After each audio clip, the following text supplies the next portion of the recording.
5월 7일 새벽 기도회를 하나님 앞에 드리겠습니다. 기도하시겠습니다. 사랑과 은혜가 풍성하신 하나님 아버지, 귀한 새벽 아침입니다. 주님 앞에 나와 머리 숙여 하나님 앞에 예배하고자 하오니 하나님, 이 시간을 귀하게 여겨주셔서 우리의 마음을 하나님께 드리게 도와주시옵시고, 말씀을 통해서 또는 기도를 드릴 때 하나님을 귀하게 경험하는 역사가 우리 가운데 있도록 인도하여 주시옵소서. 감사하며 예수 그리스도로 기도합나이다. 아멘. 오늘 함께 은혜를 받으실 말씀은 요한복음 1장 35절에서 42절까지의 말씀입니다. 또 이튿날 요한이 자기 제자 중 두 사람과 함께 섰다가 예수께서 거느심을 보고 말하되, 보라, 하나님의 어린 양이로다.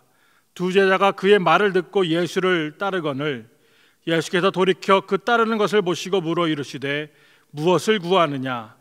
이르되, 랍비여, 어디 계시오니이까 하니, 랍비는 번역하면 선생이라. 예수께서 이르시되, 와서 보라. 그러므로 그들이 가서 계신 데를 보고 그날 함께 거하니 때가 10시쯤 되었더라. 요한의 말을 듣고 예수를 따르는 두 사람 중에 하나는 시몬 베드로의 형제 안드레라. 그가 먼저 자기의 형제 시몬을 찾아 말하되, 우리가 메시아를 만났다 하고, 메시아는 번역하면 그리스도라. 데리고 예수께로 오니 예수께서 보시고 이르시되, 내가 요한의 아들 시몬이니 장차 게바라 하리라 하시니라. 게바는 번역하면 베드로라. 미국의 저명한 베스트셀러 저자이자 경영 컨설턴트이기도 한 짐 콜린스 교수가 쓴 책 중에 2001년도에 출간된 Good to Great이라는 책이 있습니다. 우리나라에도 2002년도에 번역 출간되어 좋은 기업을 넘어 위대한 기업으로라는 제목으로 판매되었습니다. 이 책에서 짐 콜린스 교수가 한 가지 흥미로운 주장을 하는데, 그것은 바로 좋은 것이 위대한 것의 적이 된다라고 말하고 있는 것입니다. 이상하죠? 어떻게 좋은 것이 위대한 것의 적이 될 수 있을까요?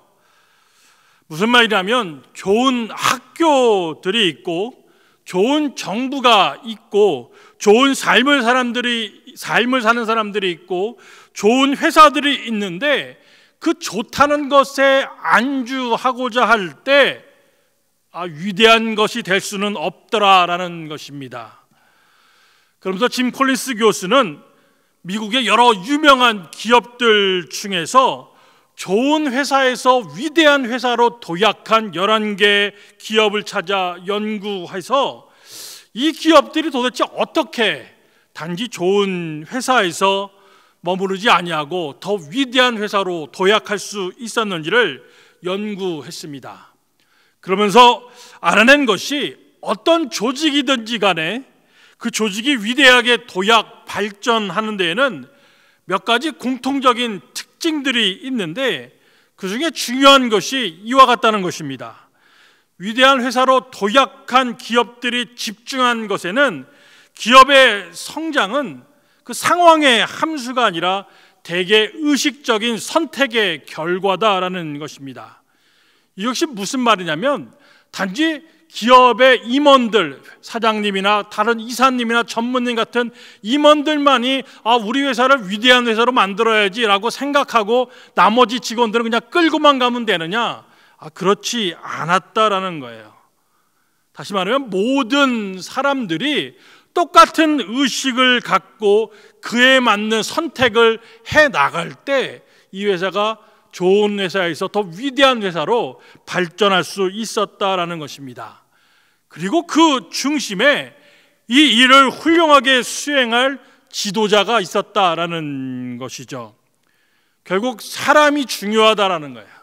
좋은 지도자는 많은 사람들이 같은 비전을 보고 같은 꿈을 꾸게 해서 한 방향으로 달려가게 하는 사람인데, 이 좋은 지도자가 있어서 그 올바른 사람을 적재적소에 배치할 줄 아는 능력과 동시에 겸손함까지 갖추고 있었기에 이 짐 콜린스 교수가 연구한 회사들이 좋은 기업에서 위대한 기업으로 도약할 수 있었다라는 것입니다.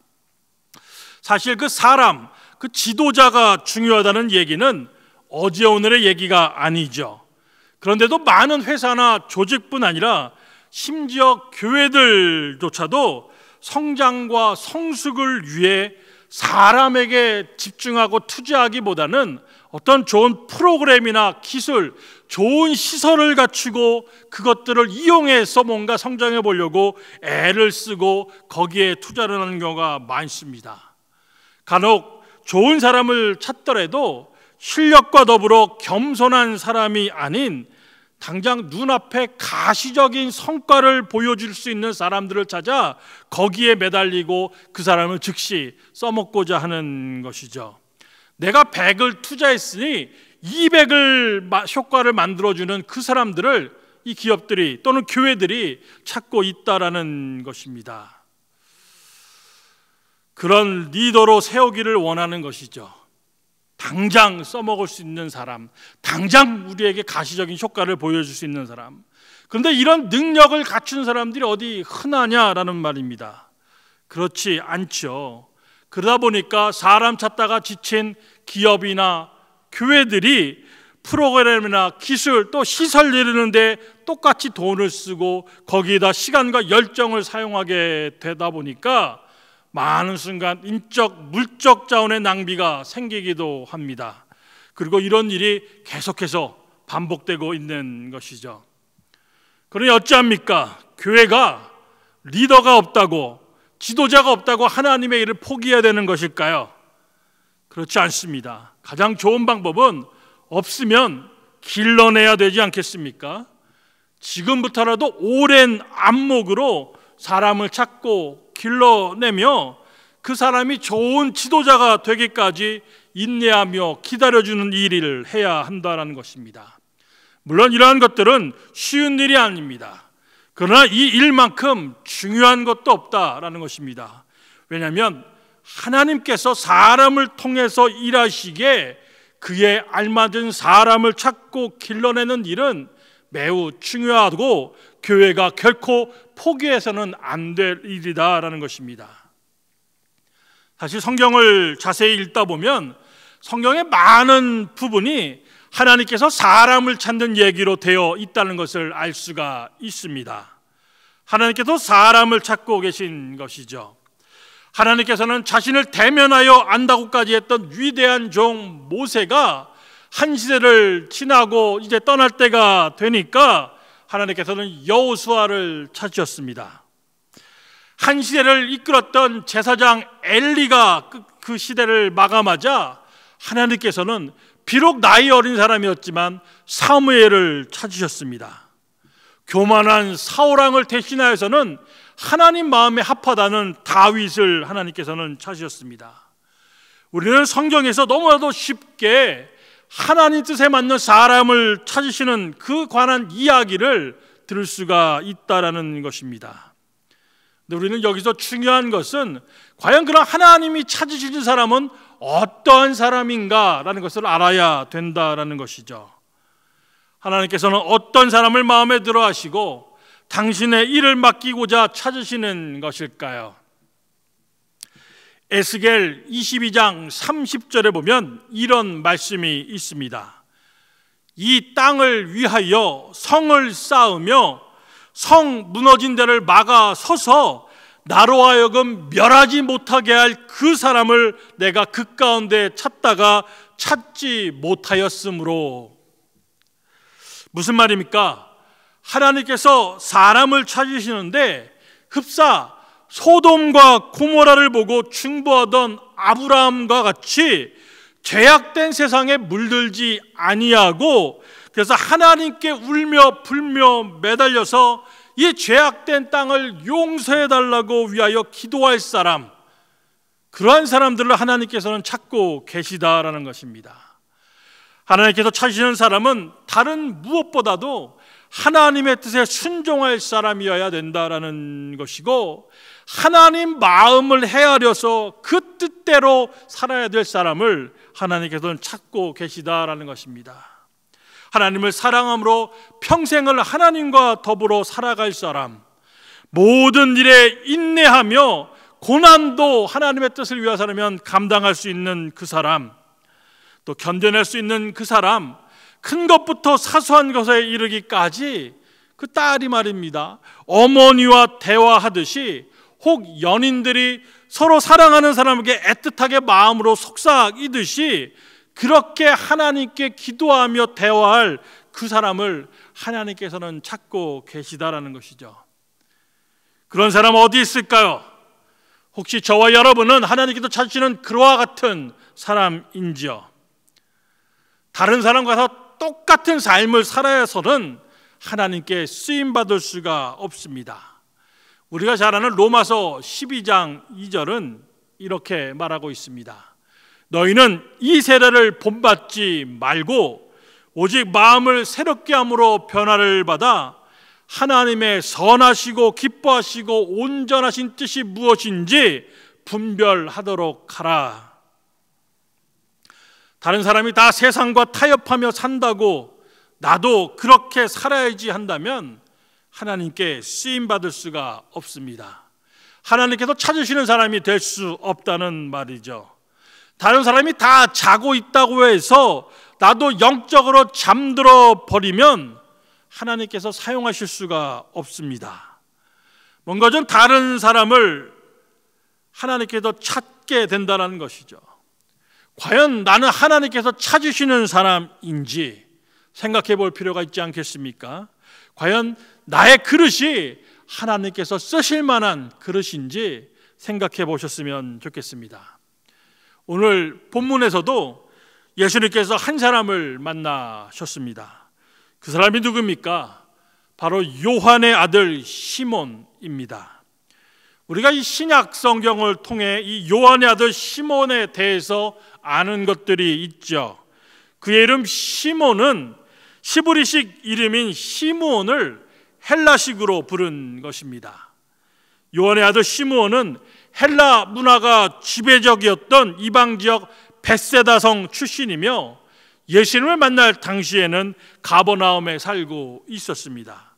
그리고 어부였고 결혼을 한 것을 우리는 성경을 통해서 알고 있습니다. 근데 안드레가 어느 날 예수를 알게 되었고 자기 형제 시몬을 예수님께 데려왔을 때 오늘 본문 42절을 보면 예수께서 보시고 라는 표현이 사용되고 있는 것을 알 수가 있습니다. 그런데 여기서 보시고는 예수께서 그냥 안드레가 데려오는 시몬을 물끄러미 쳐다봤다는 얘기가 아닙니다. 여기서 예수께서 보셨다는 의미는 주목하여 보고 또 눈여겨봤다라는 의미가 더 강합니다. 예수님께서는 안드레가 데려온 시몬을 눈여겨봤고 주목하여 보셨던 것입니다. 그래서 예수께서 보니 어떻다는 겁니까? 안타깝게도 시몬이 예수님을 만났을 그 순간의 모습은 예수님이 찾으시는 사람의 모습이나 상태가 아니었다라는 것입니다. 예수님께서는 한 번 보시고 시몬의 이름과 그의 아버지가 요한이라는 것을 아셨습니다. 이는 예수께서 그의 과거와 현재의 모습을 꿰뚫어보고 계신 것을 말하고 있습니다. 그래서 그랬더니 예수님께서 이 시몬의 과거를 꿰뚫어보고 지금의 모습을 보니까 당장 예수님의 뜻을 헤아려 사도로서의 일을 감당하기에는 부족함이 있더라라는 것이죠. 여러분, 구약 성경에서 이 시므온은 야곱의 둘째 아들의 이름인 것이죠. 근데 창세기 34장 25절 이하를 보면 이 시므온은 여동생 디나가 그 몸을 더럽히게 되자 그 강간범인 하몰과 세겜에게 속한 남자를 다 죽여버릴 정도로 과격하고 성미가 급한 인물이었습니다. 그리고 신약 성경을 잘 살펴보면 오늘 이 예수님을 만난 그 같은 이름의 시몬도 충동적이고 성미가 급한 사람임을 알 수가 있습니다. 그런 모습으로는 예수님께서 찾으신 사람이 될 수 없고 쓰임받을 만한 사람이 될 수가 없다라는 것입니다. 어쩌면 세상과 벗한 우리의 모습이 그와 같을 수가 있죠. 스스로는 세상 누구보다도 떳떳하게 살고 있다고 자부하며 흔한 말로 내가 법 없이도 살 사람이야 라고 말하고 생각할 수는 있으나, 우리가 잘 아는 것처럼 하나님께서는 우리의 겉모습이 아닌 내면의 깊은 곳까지도 보시는 분이십니다. 겉은 어떻게든 화려하게 꾸밀 수가 있지 않습니까? 그러나 이 내면의 깊은 곳에 다듬어지지 않은 부분은 어떻게 바꿔갈 수가 있냐라는 것입니다. 그 다듬어지지 않아서 뾰족하고 날카로운 그것으로 다른 사람을 쿡쿡 찔러대며 상처를 주고 있는 내 모습이 이 안에 감춰져 있다면 어떻게 우리가 하나님께 쓰임받는 사람이 될 수가 있느냐라는 것입니다. 하나님께서는 우리 안에 깊은 곳에 감춰진 그것까지도 보시는 분이시다라는 거예요. 오늘 본문으로 다시 돌아가면, 그래서 어찌 되었습니까? 예수님께서 시몬에게 너는 당장 좀 부족해서 안 되겠다, 다음 기회에 날 다시 찾아오렴 이라고 말했나요? 그렇지 않지요. 예수님께서는 시몬에게 게바라는 이름을 더하시며 제자로 부르셨습니다. 게바는 반석이라는 의미의 아람어인 베드로를 헬라식으로 부른 이름입니다. 이는 그가 지금은 부족하지만 예수님을 따르며 섬기며 또한 배울 때 그 모난 부분이 다듬어져 언젠가 하나님께서 귀하게 쓰실 반석 같은 믿음의 사람으로 변화될 것을 예수님께서 미리 알아보시고 이름을 바꿔주신 것입니다. 그리고 우리가 잘 아는 것처럼 그는 예수님을 3번 부인하는 등 실패를 경험하기도 했지만 결국에는 예수님의 뜻대로 훌륭한 지도자가 되어 교회와 하나님의 나라를 섬겼습니다. 하나님께서 쓰시고자 하니 그와 같이 됐다라는 것입니다. 우리가 하나님께 쓰임을 받는 사람이 되고자 할 때 우리가 오늘 본문을 통해서 배울 수 있는 것은 무엇입니까? 먼저는 하나님 앞에 나와야 된다라는 것입니다. 지금 있는 그 자리에서 심지어는 내가 부족함이 많은 것 같은 사람일지라도 하나님 앞에 나와서 1대1로 하나님과 마주하고 벌거벗은 모습으로 우리는 하나님 앞에 서 있어야 된다는 것이죠. 그리고 그 앞에 모든 것을 다 내려놓고 하나님의 뜻에 맡기는 삶을 우리는 살아야 됩니다. 하나님께서 우리를 다듬는 연단의 과정이 길고 고될 수가 있지만 그럼에도 우리는 순종하는 법들을 배워가고 인내하며 견디는 법들을 배워가야 하는 거죠. 그리고 유지하고 지탱하는 법들을 배워가면서 우리의 모난 부분들이 다 갈리고 없어지고 다듬어져서 하나님이 쓰시기에 합당한 사람을 변화되기까지 기도로 준비해야 된다라는 것입니다. 그러면 때가 이르렀을 때 하나님께서 우리를 귀하게 들어 쓰시는 줄 믿습니다. 저는 저와 성도님들 한 분 한 분이 바로 하나님께서 하나님의 뜻대로 사용하시고자 찾으시는 그 사람이 되었으면 좋겠습니다. 하나님께서 기도의 용사를 필요로 할 때 우리의 이름을 부르셨으면 좋겠습니다. 믿음의 일꾼을 필요로 할 때 하나님께서 우리를 기억하셨으면 좋겠습니다. 사랑의 손길을 가진 자를 찾을 때 하나님께서 제일 먼저 떠올리는 사람이 저와 여러분이 되었으면 좋겠습니다. 그리고 또 하나님께서 찾으실 만한 일꾼들을 우리도 많이 길러낼 수 있는 마음이 우리 가운데 있었으면 좋겠습니다. 그래서 먼 훗날 우리가 주님 앞에 섰을 때 우리의 면류관이 무엇일까 호기심 어린 마음으로 예수님께 질문했을 때 주님께서 우리를 통해 길러져 하나님의 나라를 섬긴 수많은 사람의 이름을 우리에게 들려주시기를 꿈꾸어 봅니다. 하나님께 쓰실 만한 사람이 되기를 오늘 하루도 기도하고 또 준비된 마음으로 살아갈 수 있기를 축원드리겠습니다.